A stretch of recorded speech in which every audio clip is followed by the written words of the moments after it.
Hi, I'm Giselle. I am here talking today with Sarah, who is a Times Change champion, and we are speaking to raise awareness for World Mental Health Day and to help reduce the stigma in regards to speaking about mental health.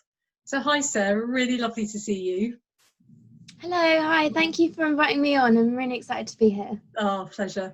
So it'd be really lovely if you could introduce yourself to everybody and just a little bit about what you'd like to talk to us about today. Yeah, of course. So my name is Sarah. My job full time is a fashion designer, and my brand raises awareness of social issues that are happening in the world. I'm based in Carnaby, London, and each collection I produce has deep-rooted storytelling within every art piece really, and it highlights people's real experiences. I'm currently focusing on mental health, trauma and sexual violence. I'm also a mental health activist in my spare time. I'm a public speaker where I advocate mental health, and then I also talk about my own experiences. And I've been a champion for Times Change since January this year, and it's been amazing. They've given me the confidence to start talking openly about my mental health experiences, and they've also given me great training as well, so I can do it safely. So I guess today what I'll talk about. So I've had a lot of I've had experience with self-harming, especially when I was a teenager, and then also the stigma that I faced growing up. That's what I'll cover today. Okay, well, thank you. Sounds like you're very busy and you're doing an awful lot of amazing stuff. So that's really fun. That's really fantastic.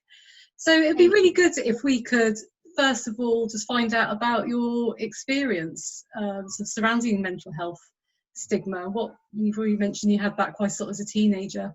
Would you like to expand on that? Yeah, of course. So I started to develop my own mental health struggles from the age of 11, and yeah, so I started to develop anxiety around that age, but I didn't realize it was anxiety for a really long time actually, because there was no education around me in order for me to understand really what was going on. I was getting a lot of physical side effects, like the tightness of the chest and chest pains. So I was in and out of hospital a lot, and nobody really knew what it was either. We thought it was something that was more of a physical problem. So it was really manifesting physically, really strongly. Yeah, it was a big physical side. I mean, there was a lot of mental side effects as well, but it was a balance really between the physical and the mental. And because there was that confusion and lack of education, it kind of just like manifested and snowballed until I got into a teenager, and I then developed quite severe anxiety, and then I also started to self-harm, and I also became quite depressed. And because of the lack of education in my school, it made me very confused. I didn't really understand what was happening within me. I definitely couldn't speak up about it, because I just didn't really, there was just no education about it, like I think there was probably a little poster in the nurse's office. You just didn't know what was happening to you at all. Yeah, exactly. And when I started to self-harm, because of, it was like, I think I started to develop self-harming because of the frustration, the lack of control I was facing around me, from the anxiety, and also then feeling extremely low. And I did go to lengths at this period. I think so. Let's say I think I was like 14 when I started to self-harm. I went to periods of hiding it, but there were times where people would see, and it would be my peers that would see, like my friends. Yeah, so I was receiving a lot of hateful comments from my peers around me, because I was self-harming. I think I was like one of the first generations to just kind of be like around social media from a really early age. Like I was influenced by it from the age of 11 or maybe even 10 actually. So to get this kind of hateful comments online, it it was really difficult for me because, or for anyone really, you know, because you get like the general like bullying and teasing at school, but then you kind of leave school and then it's, you know, you can kind of escape it for a bit. But because I was in that generation where like everything's online, you go home and then you carry on receiving these hateful comments from your friends and stuff. And, you know, I would get a lot of comments saying like, oh, you know, my life, this would be like from one of my friends, that like my life is a lot worse than yours, like you have no reason to be feeling depressed or no reason to be self-harming, like what are you doing, like why are you doing this to yourself? So I was just getting like constant negative just reactions really from the people who are supposed to be my friends, you know, the people who you're supposed to develop a bit of a trust with and enjoyment and, you know, that kind of stuff. So it was a real struggle, and because of the lack of education as well, from like the educational point of view, I really just felt like I couldn't open up to anybody or talk to anybody. And I have great parents, and I had great parents, they were great at the time as well, but sometimes when you're at that age, like you don't necessarily want to open up to your parents, you know. But it's your peers, isn't it? And then if you weren't getting the empathy and the understanding from your peers, where do you go? Exactly. Yeah, it can be really tough. And it sounds very lonely. Sounds like a very lonely time. It was quite lonely. It was very lonely. And if anything, it just kind of made me want to self-harm more. Yeah.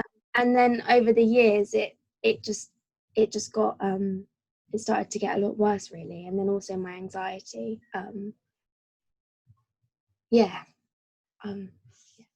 So the stigma that you were getting and the negative impacts that you were getting of interactions with your friends, it actually made the way you felt within yourself even worse, didn't it? It heightened you. And it sounds like the fact that there was no education to help you to understand what was going on and you weren't getting the support from your peers, in fact it took you further and further down this path that you were already on. Yeah, exactly. That is exactly what happened. And it got to a point where this was when I was still at secondary school, that I did actually overdose and I went into hospital. And I do wonder, like I appreciate not every school is like mine, you know, I feel like there probably were some schools out there that had a bit more of an education or a bit more of a conversation perhaps, but my school didn't. And it got to a point where I was like, okay, well, you know, it's like a boiling pot, isn't it? Like it just eventually just like poured over, and I got to a point where I was like, I just want to overdose and stop the pain that was happening. And then that is when I began to get help. I went into CAMS, which is the Child Adolescent Mental Health Services. But I do sometimes wonder, you know, if there was that education that then can develop into understanding, you know, would I have gone to that extreme, you know? Like I feel like it's not okay that you have to get to that point and then start to get help as well, you know, like, because sometimes getting to that point can be too late for some people. I was very fortunate that I didn't end up killing myself, but you know, a lot of people do, and it's just not right. So wow, so a lot of your experience you feel has been enlarged, not quite the right word, but sort of exaggerated or made bigger because of the lack of support and the education that you were receiving as a teenager. I wonder if you've got any idea about what would have been useful within the school setting for you at that time, because I know schools now are trying much harder with well-being. So what do you feel could have been useful for you back then? So I don't know what schools are like now, but it would have definitely been useful to have some form of curriculum in place for mental health. I have to do research to see if this is in place for schools already. Like, you know, you get like sex education, you get that like once or twice a year. Well, I got it like once a year. It should definitely be more than that, of course, and I hope it is now. But there should definitely be some form of like strict curriculum in place, more than once a year, to be honest, where people learn about mental health, they learn about the mental health conditions, and they you know, they get taught that it's okay to speak up, you know, it's okay to express your feelings, and it should be pushed for both men, well, boys and girls in school. If anything, there should be like maybe just a subject on it that people, and they explore it like once a month or something like that. And then also, so when I was in secondary school, we didn't have a counsellor. I'm pretty certain we didn't have a counsellor or any. We had like a support worker that people could go talk to, but that was also for people who were like labelled as the naughty kids, which is not right at all, you know. No. Because these are just children that need that extra little support, and got challenges emotionally which they need help through, don't they? Exactly, to work out how to regulate that and to understand it and to explore it without judgment, because it sounds like you had so much judgment thrown at you and so much criticism and no empathy. And I wonder if you had sort of some really unconditional love and empathy towards you, how different that would have been. I do wonder that too. I think it would have been a lot different. I also had an idea actually recently that maybe if there is a counsellor in a secondary school, then a lot of the times like it's in quite an obvious place. I had that when I was in college, and I feel like maybe if it was in a more subtle, discreet place, then if someone was to be walking to that door, then like it's not so obvious that people can tell that like you're going to this place because you need help, like there's something wrong with you. So if they make it in like a more subtle place, or even maybe online for children, I don't know. So then people are more likely to then like make that step, because they know that there isn't going to be that like initial like judgment or shame just going there. I think if they make it in a more like welcoming place, really put like some thought and empathy into the way that they like set things out in schools, I think it can make a massive difference. So I mean, just thinking about at the school, whether, you know, if somebody broke their arm, they wouldn't not go knock on the office door or the school nurse door and say, because they feel ashamed of the fact they've broken their arm. And that'd be really, that's the whole point, isn't it, about removing this stigma about mental health. It stops people feeling ashamed, and it enables them to go and get the help and go and speak to somebody when they need to, and hopefully before it's got to the point that you had to get to. Exactly, and I think it's so important to start at such an early age, even in primary school, definitely. Just the minute they start like talking and like processing things, that's when we need to start. Because when you get to the stage when you're a teenager and you're going through puberty, you know, like there's so much like mixed emotions. You're going through a massive age at the best of times, isn't it? So complicated. So it's like to have that added bit of like mental ill health, you know, it can be so detrimental to young people.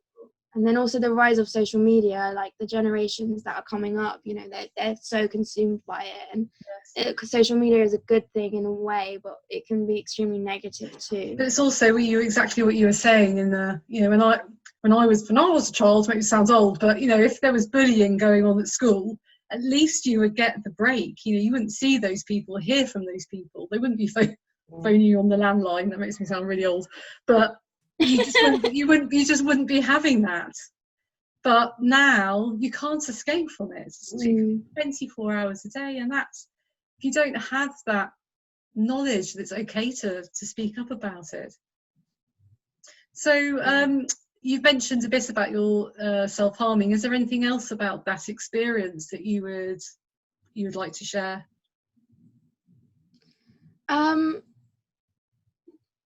I think actually there's a few things I'd like to say actually. So I basically I self-harmed from the age of 14, like I said earlier, and then I stopped when I was around 17. But like the real thick of it was because it was just progressing and it was just getting worse and worse. Like I was using more serious things to self-harm with, and I was doing it way more regularly. It became an addiction, really, essentially. It just kind of manifested itself inside my head all the time. And you know, I'm not gonna lie, it did feel good, you know, because you get the release of endorphins and serotonin, so it's that release you get, you know, that sometimes you need. And it got to a point where I hated my body. I had low self-esteem before I started self-harming, but the self-harming in a sense kind of made me even have more low self-esteem, because I had a very complicated relationship with my body by then.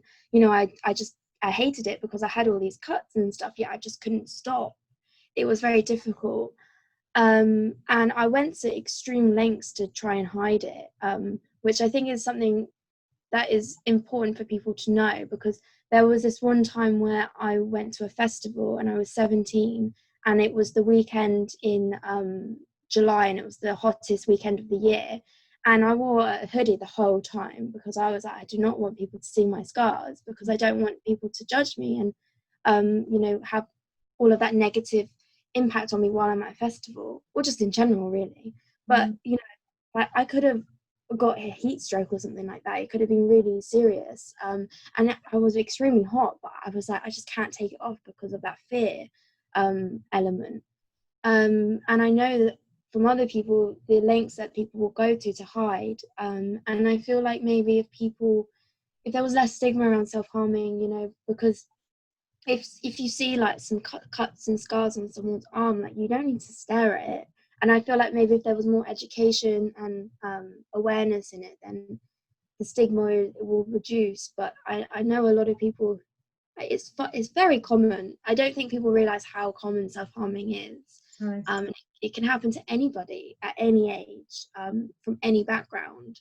So if we hold no judgment from it, then people will like not go to so extreme lengths that can be extremely detrimental in other ways to their body. I just think it's really important for people to know that. Yeah, wonderful, thank you. And do you have any tools that helped you? Because it sounds like you managed to come out the other side. So what tools helped you with your self-harming? Yeah, so when I was in the thick of the self-harming, I got given various tools to try out, and the ones that were most effective for me was putting an ice cube on your arm and holding it down for like 5 or 10 seconds. And then because basically what you're doing is you're putting thoughts and you're putting your whole like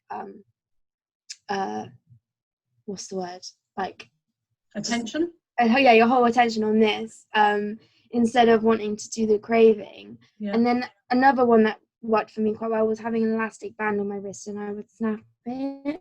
And then by the time I stopped that, I probably wouldn't really want to self-harm again.